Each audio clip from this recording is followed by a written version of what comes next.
לך דודי לקראת כלה, לקראת כלה, בני שבת נקבלה.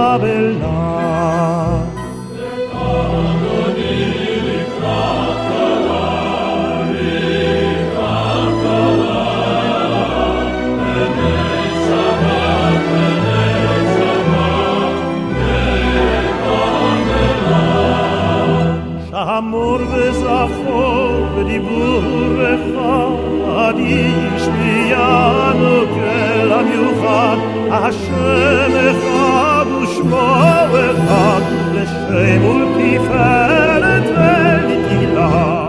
לך אדוני לקראת כלה, לקראת כלה, בני שבת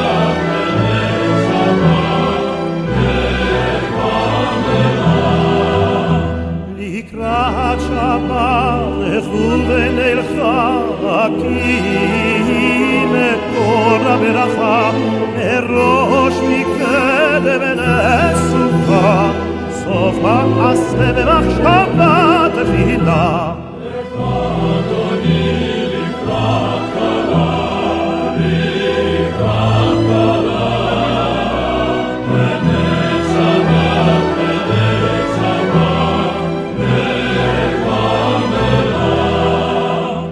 מקדש מלך ימלוך, ימלוך,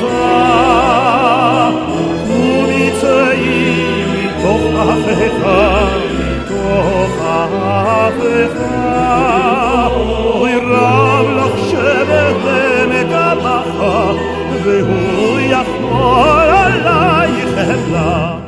לך אדוני לקראת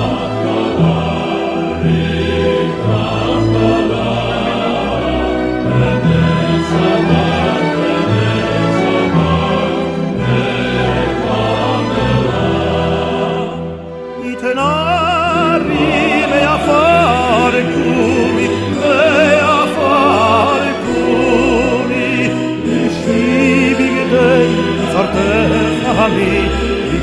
תפארתך עמי, על יד אלישע בית הלכתי, קורבה אל נפשי כיעלה. לך אדוני לקראת כלה, לקראת כלה, בני שבת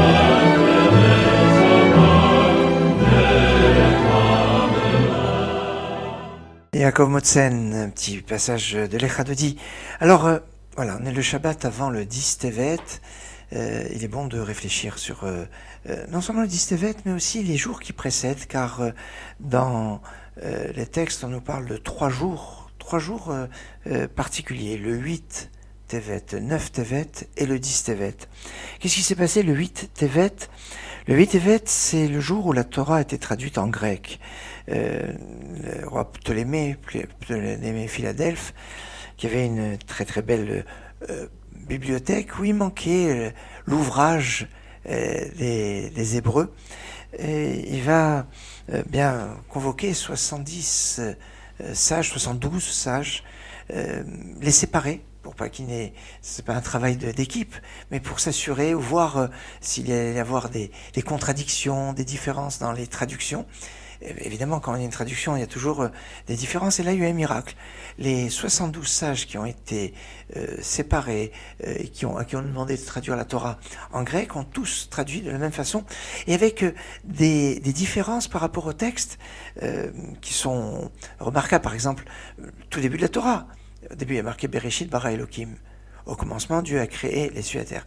Ils n'ont pas traduit l'équivalent de au commencement, Dieu a créé, mais Dieu créa au commencement les cieux et la terre. Pour pas qu'on pense que commencement est une divinité qui a créé Dieu.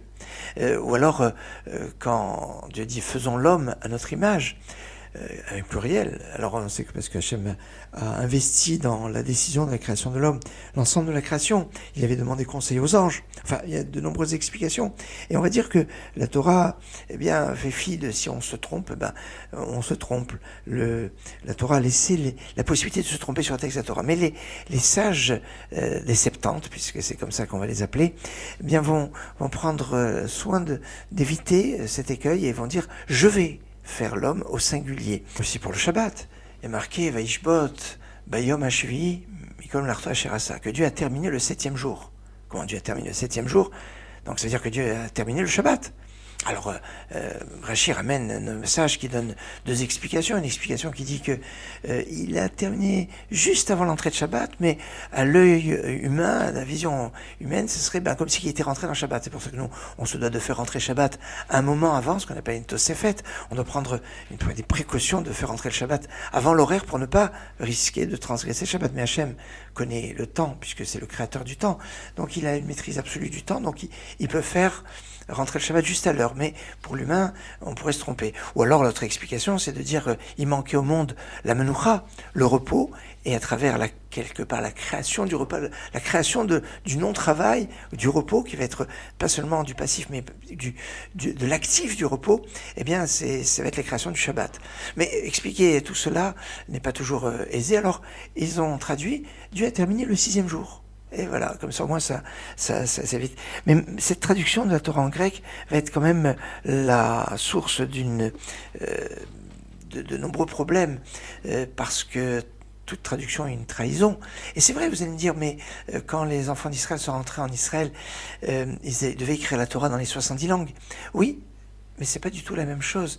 Là-bas, il s'agissait d'un message qui était gravé sur la pierre, qui était un centre des mitzvot, et qui va avoir une autre approche que cette traduction de la Torah en grec, qui va plonger le monde, on dit, pendant 3 jours dans les ténèbres. Tiens, 3 jours dans les ténèbres, donc c'est-à-dire 8, 9, 10. Et c'est justement ces 3 jours qui sont source particulière, on pourrait dire, de deuil. On pourrait dire quand même que d'après, quand il y a une traduction, on a des fois l'impression qu'on comprend exactement le texte, alors que, évidemment, la traduction de la Torah en grec va barrer toutes les interprétations possibles avec la force et la richesse du Lachon HaKodesh, de la langue sainte. En cela, il y a ici quelque chose de grave et de fort, et qui est donc lié à ce deuil, lié au 8 Tevet. Le 9 Tevet, dans le Shulchan Aruch, on dit on ne sait pas c'est quoi la raison de ce jeûne.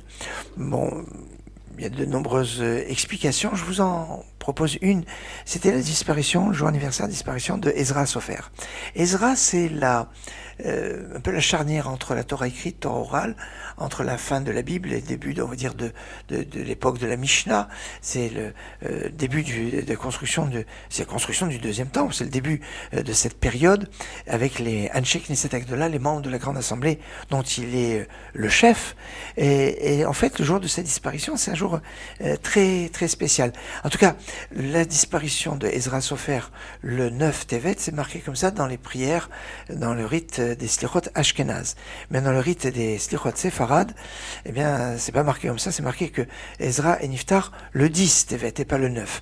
Donc on peut comprendre que Rabbi Yosef Karo, dans le Shulchan Aruch, va dire, je sais pas la raison. En fait, il a repris ce qui était marqué avant lui dans d'autres textes, mais peut-être qu'on n'a pas voulu dévoiler la raison du jeûne du 9 Tevet pour des raisons de censure. J'en dirai pas plus. Ici, il y a de la matière, il y a beaucoup de matière là-dessous. Mais sachez aussi que au niveau des Hilot des Tzadikim, le 9 Tevet, c'est le jour de l'Eloula de Rabbi Yoshua Bessis, un grand maître de Tunisie, dont il est bon de rappeler la mémoire et le Zochout ici. Maintenant, on va passer au 10 Tevet, qui pourrait être un jeûne léger, puisqu'il commence le matin, il se finit le soir, donc il est léger, mais pourtant il a un côté très rigoureux, très grave. Le Abu Dharam, Rabbi David Abu Dharam, qui est Niftar en 1341, nous enseigne que si ce jeûne tomberait Shabbat, eh bien on aurait jeûné même Shabbat. Alors je vous rassure, c'est un jeûne qui ne peut jamais tomber Shabbat, donc comme ça on est rassuré. Mais sur le principe, eh bien ça nous donne sa gravité. Et pourquoi bien parce que c'est Atralta des Puranuta, c'est le début de la catastrophe. Et puis parce que il est marqué Be'etzem Hayomazé, exactement ce jour-là, comme c'est marqué donc dans Yecheskel. Donc il y a une date, le 10 Tevet. Alors il ne peut pas tomber Shabbat. Certes, depuis l'an 359. L'an 359, c'est l'année où on a fixé le calendrier perpétuel qu'on nous utilisons toujours actuellement et qui fait que on a toutes les dates préétablies. Avant cette date-là, le Rosh Chodesh est défini en fonction du témoignage de personnes qui vont dire qu'ils ont vu le renouvellement de la Lune, et à partir de ce moment-là, on décidait quand était Rosh Chodesh, et par voie de conséquence, on ne pouvait pas bien projeter, et tout était possible, tout était ouvert, et toutes les fêtes pouvaient tomber n'importe quelle date. Mais à partir de l'an 359, où le calendrier est établi avec des règles très très particulières et très fortes, eh bien, on n'a plus la possibilité, par exemple, de Kippour qui va tomber un vendredi ou Kippour qui tombe un dimanche. Ça, c'est pas possible. Et le 10 Tevet ne peut plus tomber aussi un Shabbat. Mais il a la possibilité de tomber à une veille de Shabbat. C'est le seul d'ailleurs. Ni le 9 Av, ni le 17 Tammuz, ni les autres jeûnes peuvent tomber un vendredi. Par contre, le 10 Tevet, ça a été le cas l'année dernière, lui peut tomber un vendredi. Et donc, il a la possibilité de bousculer quelque part le Shabbat. Maintenant, quand Rabbi Yosef Karo reprend les paroles de Abu Taram en disant que s'il tomberait Shabbat, eh bien on aurait jeûné Shabbat, idée d'ailleurs qui a été reprise aussi par le Bnei Issachar, par d'autres maîtres comme le Sholem Meshiv. C'est pas le seul à dire que si tomberait Shabbat, on aurait jeûné Shabbat. Mais Rabbi Yosef Karo, il dit, je comprends pas comment c'est possible. Comment on pourrait annuler la mitzvah du Onek Shabbat, du délice du Shabbat. Et puis, qu'est-ce qu'on est en train de faire? Une Xera Shava, un rapprochement de textes qu'on ne connaît pas. Vous savez qu'une Xera Shava, c'est pas un rapprochement qu'on peut faire. On le fait que seulement on l'a reçu de son maître. Sinon après c'est la porte ouverte à toutes sortes de choses. C'est comme c'est marqué dans le traité Psachim, page 66a. Donc en plus de ça, les Xera Shava ne se fait pas dans Divrei Kabbalah, dans les paroles des Nevi'im, des prophètes. Donc c'est un peu difficile. Et puis les jeûnes, quand on parle des jeûnes, la source se trouve dans Zacharie. On parle du jeûne du 4e, du 5e, du 7e et du 10e. Ce sont les jeûnes des mois. On parle du 4e mois, du 5e mois, du 7e mois, du 10e mois. Ils sont tous, comme on dit, Chadamarta, avec dans une seule brochette. Et donc, ils ont tous pratiquement les mêmes règles, sauf le 9 Av qui dure 24 heures, qui met les lettres. Mais sinon, ils sont tous à peu près avec les mêmes règles. Donc, comment on aurait le jeûne du 10 Tevet qui, lui, dérogerait aux autres avec cette possibilité que s'il tomberait Shabbat, on aurait jeûné Shabbat? C'est pas évident. Alors le Rav de Chaim de Brisk va proposer un rapprochement du jeûne du 10 Tevet avec le jeûne de ce qu'on appelle Ta'anit Halom. Ta'anit Halom, c'est un jeûne qu'on fait quand on a fait un mauvais rêve, comme on le trouve dans le traité Shabbat, page 11a, et le Shulchan Aruch ramène cette possibilité dans le chapitre 288 du Shulchan Aruch. Alors quand on parle d'un mauvais rêve, c'est pas on a fait un cauchemar qui nous a inquiétés. Il y a une liste de rêves, comme on le voit dans le 9e chapitre du traité Brachot, et puis il y en a aussi quelques-uns qui sont rapportés dans les paroles des Géonim, de certains rêves qui, des fois des rêves qui peuvent être surprenants. Alors l'histoire de perdre ses dents ou d'être appelé à la Torah. Oui, c'est un rêve, ça veut dire appeler à la Torah, ça veut dire qu'on pourrait être rappelé là-haut. Alors, évidemment, on parle pas de si quelqu'un il est à la veille de bar mitzvah de son fils et puis il rêve qu'il va monter à la Torah, évidemment c'est le lien donc de ce à quoi on pense. Donc ça rentre pas forcément dans cette catégorie. Mais on parle d'une liste de rêves qui peuvent être inquiétants et auxquels on devrait faire attention. Et donc le rêve pour conjurer la gravité de ce rêve, eh bien, il y a un principe de jeûner juste le lendemain. Et donc, on jeûnerait même Shabbat. Alors, si on jeûne ce jeûne-là, on doit jeûner un autre jeûne pour se faire pardonner d'avoir jeûné Shabbat. Et le Rav de Brisk va dire, il y a une analogie avec cette importance du jour, parce que justement, il y a marqué Be'etzem Hayomazé. Ce jour-là, exactement. Ce jour-là, et c'est pour ça que ça invite à que le jeûne se passe à cette date-là. Chose qu'on ne trouve pas forcément pour le jeûne du 4e, qui est le jeûne du 17 Tammuz, parce qu'il y a un débat. Est-ce qu'on doit jeûner le 17 Tammuz ou le 9 Tammuz? Puisque pour la première brèche dans la muraille de Jérusalem, la première brèche c'était le 9 Tammuz, c'est pas le 17. Enfin, c'est une discussion entre Talmud de Jérusalem et Talmud de Babylone. On va pas rentrer en détail. Même le jeûne du 9 Av. Le jeûne du 9 Av, dans les textes, on parle du 7 Av. Et puis Rabbi Yochanan dit, moi si j'étais à l'époque, j'aurais dit le 10, parce qu'il a brûlé surtout le 10. On dit le début de la catastrophe, c'est plus grave. Le jeûne de Guédalia, il a été assassiné au jour de Rosh Hashanah, donc c'est déjà un jeûne qui est déplacé. C'est-à-dire, tous les jeûnes, à part le 10 Tevet, sont des jeunes où on a une problématique par rapport à la date. C'est très, très remarquable cet aspect-là, parce que, en fait, dans la source qui parle des jeunes, donc dans Zacharie, on parle des mois, on parle pas de date. Le seul qui va avoir une date, donc dans un texte qui est autre que de Zacharie, dans Ézéchiel, eh bien, va parler du 10 Tevet, comme date spécifique, et en disant Be'etzem Hayomazé, exactement ce jour-là. Alors il y a quelque chose, il y a quelque chose qui est particulier sur cette date et sur l'importance et la gravité de ce début du siège de Jérusalem, puisque le 10 Tevet, c'est le début du siège de Jérusalem. Alors évidemment il y a beaucoup à approfondir sur cet aspect, et on pourrait dire que la gravité du 10 Tevet, d'après ce que dit le Khatam Sofer dans Torah Moshe, c'est que est décidé ce jour-là si le Mashiach viendra cette année. En fait, si la construction du temple se fera cette année, eh bien, c'est décidé le jour de 10 Tevet. C'est pour ça que c'est un jour très grave et très important. Maintenant, vous allez me dire comment on aurait pu jeûner Shabbat. Il y a un problème de Oneg. Non, mais il y a... on pourrait dire Oneg, c'est d'Ivrei Kabbalah, c'est marqué dans les prophètes. Et l'obligation de jeûner, c'est aussi écrit dans les prophètes. Donc, prophète, ça s'annule. Mais il y a un autre aspect, c'est que certains nous disent que manger le jour du Shabbat est une obligation de la Torah. Oui, parce qu'il y a marqué « Ichlou Hayom », vous allez manger aujourd'hui à propos de la manne. Et c'est marqué « vous allez manger aujourd'hui ». Et certains vont dire que l'obligation de manger le Shabbat est une obligation de la Torah. Et certains vont dire même que la Seuda Shlishit, le 3e repas du Shabbat, est aussi une obligation de la Torah, puisqu'il est marqué 3 fois Hayom. Mais alors, certains vont dire la problématique qui se poserait si on jeûne le Shabbat, c'est si on jeûne tout le Shabbat. Bon, là, le jeûne, comme il commence le matin, donc ça n'aurait pas été impacté par cet aspect-là.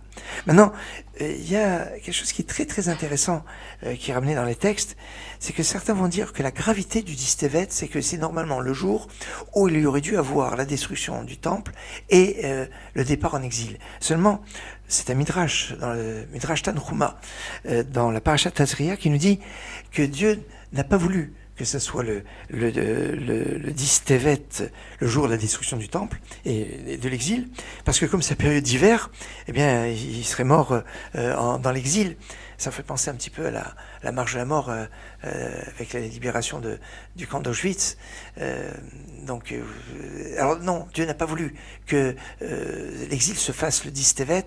Il a repoussé au 10 Av. Et c'est pour ça que bien le 10 Tevet peut avoir cette gravité. Alors vous allez me dire, dans ces cas-là, le 10 Av sera un jour, le Tisha B'Av devrait être un jour où on devrait jeûner Shabbat. Non, on peut pas, parce que le 9 Av est un jeûne où on jeûne 24 heures. Et donc là, on a dit que c'est pas possible, Shabbat. Donc, c'est verrouillé, c'est pour ça que le 9 Av est repoussé. Si tombe Shabbat, il est repoussé au dimanche. Alors que le 10 Tevet, lui, ne peut jamais tomber le Shabbat. Voilà cet aspect de cette réflexion sur le 10 Tevet, qui est Tralta Depuranuta, le début de la catastrophe, mais qui peut être devenir un jour de fête, comme c'est marqué dans le prophète Zacharie, que ces jours de deuil, ces jours de jeûne se transformeront en jours de fête, et c'est de cette façon que j'aimerais conclure notre émission, de cette perception de ces jours funestes qui vont se transformer en jours de joie. En attendant, on a ce Shabbat, et le Shabbat a une force qui peut transformer tout pour que bien le jour de jeûne devienne ce qu'il doit devenir, c'est-à-dire un jour de fête. Mais pour l'heure, il est temps pour moi de vous souhaiter Shabbat Shalom, Git Shabbos, Shabbat Shalom, Umevorach.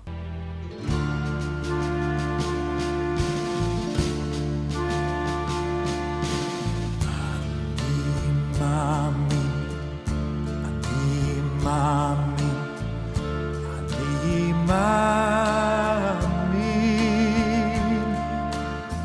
באמונו שלמו בביאת המשיח, בביאת המשיח אני מאמין, בביאת המשיח, בביאת המשיח אני מאמין.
ישממיה עם כל זה אני מאמין, עם כל זה אחכה אלוהי בכל יום, בכל יום שיבוא.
ביום ההוא והויו ביום ההוא יתוקע שויפור גדול, יתוקע שויפור גדול ובואו העבדים בארץ אשור והנידוחים בארץ מצרים, והנידוחים בארץ מצרים והשתחוו לשם בהר הקודש, בהר הקודש בירושלים, והשתחוו לשם בהר הקודש, בהר הקודש בירושלים. Oy, oy, oy,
darkenu oy oy oy oy oy oy so loy fia sim loy kholeinu oy meiro kim khatim anachnu lo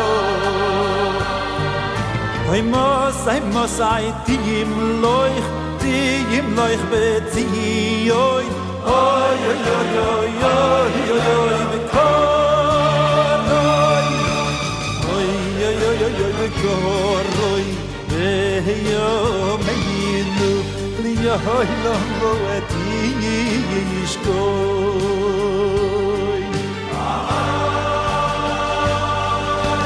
dies gader bezis gadesh so Shalayim yircho oy doy doy ul neitzach netochim veyeinu sireno ma wa khuse Yomur B'shirei Yuzecho Al-Yidei David Mashiach Tzidkecho